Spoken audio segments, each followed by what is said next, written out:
कि आप लोग सब खैरियत से होंगे और आप लोगों की दुआओं से और अल्लाह के करम से मैं भी खैरियत से हूँ।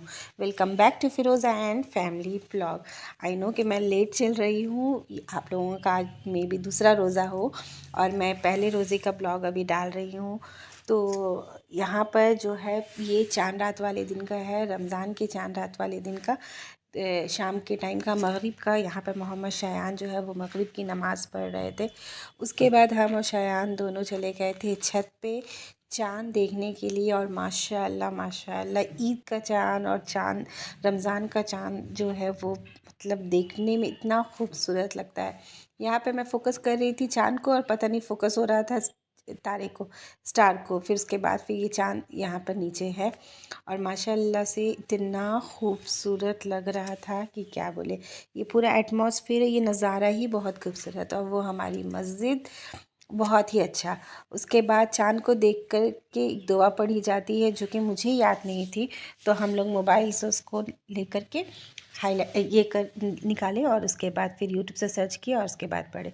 उसके बाद फिर हम लोग नीचे आ जाते हैं। उसके बाद जो है रमज़ान के चाँद देखने के बाद कम से कम 1 या फिर 3 बार तो ज़्यादा ही अच्छी होगी, तो एक सूरह फ़तह जो 26वें पारे में है उसको पढ़ी जाती है।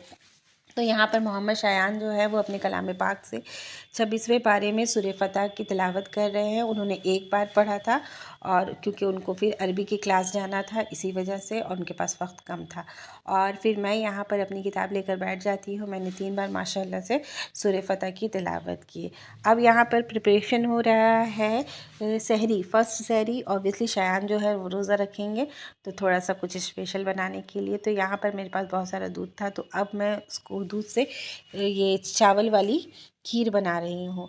तो ये मुझे बहुत ज़्यादा टाइम टेकिंग होता है मेरे लिए, क्योंकि मैं बहुत आराम आराम से धीमे से चढ़ा करके उसको बहुत आराम से बनाती हूँ। कम से कम 1 से 1.5 घंटे का प्रोसीजर होता है, तब जाके कि वो मेरी खीर जो है वो बहुत ही अच्छी सी बनकर तैयार होती है माशाल्लाह से। You can see the texture of my kheer, look at, वाह माशाल्लाह बहुत टेस्टी थी। उसके बाद फिर मैंने कुछ शूट नहीं किया। यहाँ पर हो रहा है वक्त सहरी, हमारी 2025 की पहली सहरी माशाल्लाह से। तो यहाँ पर मैं तहज्जुद के लिए उठी थी और यहाँ पर वक्त हो रहा है 4:02। तो सबसे पहले मैंने तहज्जुद की नमाज़ अदा की। कोशिश ये रहेगी इंशाअल्लाह कि पूरे रमज़ानों के महीने में कम से कम तहज्जुद का एहतमाम हो, भले सहरी में जो भी हो सिंपल सा हो। यहाँ पर फिर उसके बाद सहरी की तैयारी हो रही थी। शयान ने अपने लिए एक रोल बनवाया था। शौहर जी कुछ नहीं खाते हैं। यहाँ पे मैं अपने लिए एक अंडा, आज खाने का मन कर रहा था, अंडे का पोच, पता नहीं क्यों फ़र्स्ट टाइम मैंने सहरी किया है, क्योंकि मैं यूजुअली सहरी नहीं करती क्योंकि मुझे करने से बहुत अजीब सा फील होता है, पर आज मैं कर रही थी। तो यहाँ पे मैं बना रही हूँ और मैंने एक चपाती अपने लिए और एक चपाती शायान के लिए। उन्होंने तो अपने लिए अंडा ब्रेड बनाया था, तो उन्होंने खुद ही असेंबल किया था अपनी चीज़ों को। तो यहाँ पर फिर हम लोग ये सहरी करेंगे। सहरी खाना खैर सुन्नत है और ज़रूर खाना चाहिए, तो इसीलिए मैंने रात का खाना जो है वो स्किप कर दिया ताकि मुझे सहरी में ख्याल रहे। और अभी मैं यही मामूल बना रही हूँ कि मैं इफ़्तार के बाद डायरेक्ट सहरी करूँगी, रात का खाना स्किप करूँगी।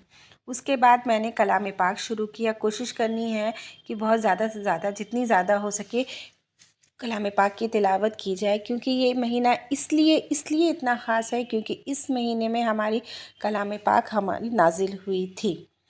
फिर उसके बाद यहाँ पर फिर हम लोग नमाज़ से फ़ारिग होकर सुबह की नमाज़ पढ़कर फिर हम लोग सो गए थे। चूँकि आज पहला रमज़ान है तो मेरा मन था कि नया बेडशीट बिछाया जाए, तो ये मेरे पास 2 बेडशीट रखे हुए थे। मैं वही शयान को दिखा रही थी कि बताओ कौन वाला बेड बिछाऊँ, तो उन्होंने ये ग्रीन वाला सेलेक्ट किया।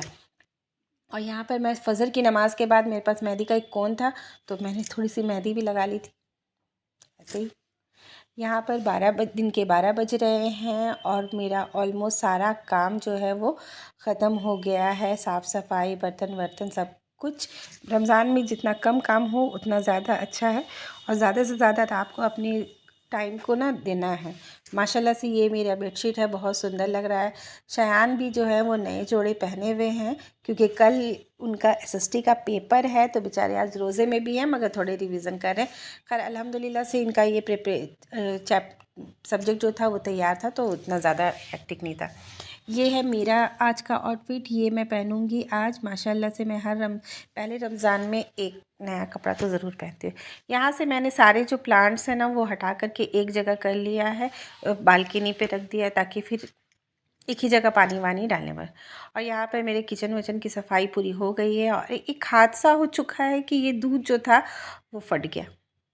पता नहीं क्यों फट गया, रात में ना सहरी में ना मैंने पिया ना किसी ने पिया और वो फट गया। खैर उसके बाद मैं यहाँ दिखा रही हूँ कि मेरी सारी किचन का यहाँ रूम की सारी सफाई जो है वो हो चुकी है। उसके बाद फिर मैंने कुछ शूट नहीं किया। ये है रात का वक्त जो मैं इशा की अजान हो रही है।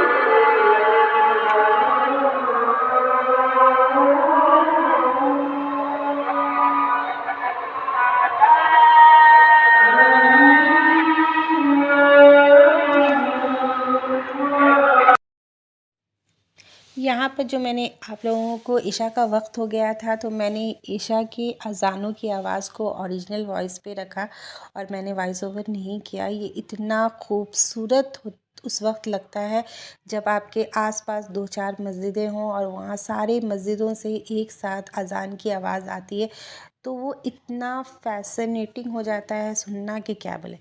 तो इसलिए मैंने उसको ओरिजिनल वॉइस में रखा।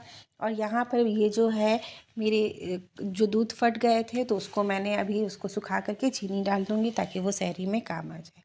तो रमज़ान का जो महीना है वो बाबरकत वाला महीना है, तो इसमें हम लोगों को कोशिश ज़्यादा से ज़्यादा इबादत की करनी चाहिए। कोशिश करें कि एक भी लम्हा जो है वो गफ़लत में ना गुज़रे। चलते फिरते कुकिंग करते हुए या कुछ भी करते हुए हो सके तो छोटी छोटी जो दुआएं हैं उसका एहतमाम किया जाए, जिसमें सबसे अव्वल जो आ रहा है वो है इस्तग़फ़ार। इस्तग़फ़ार की कसरत हम लोगों को बहुत ज़्यादा करनी है ताकि अल्लाह ताला हमें माफ़ कर दे। अल्लाह बहुत बड़ा करीम है, रहीम है, तो वो माफ़ कर देगा, बस हमें माफ़ी मांगने की ज़रूरत तो है ही। तो इसके बाद फिर इशा की अज़ान हो गई थी और मुझे फिर तरावी पढ़नी थी, तो माशाल्लाह से ये यहाँ पर मैं तरावी पढ़ लूँगी और उसके बाद फिर अगर टाइम रहा था तो मैंने फिर एक पारा भी पढ़ा था। तो इस तरह से मेरा ये ब्लॉग अगर आप लोगों को अच्छा लगा हो तो please like share and subscribe to my channel. ये था मेरा एक छोटी सी रूटीन फ्रॉम सहरी से लेकर के इफ्तारी तक का। मिलते हैं इंशाअल्लाह अगले ब्लॉग में, तब तक के लिए अल्लाह हाफ़िज़।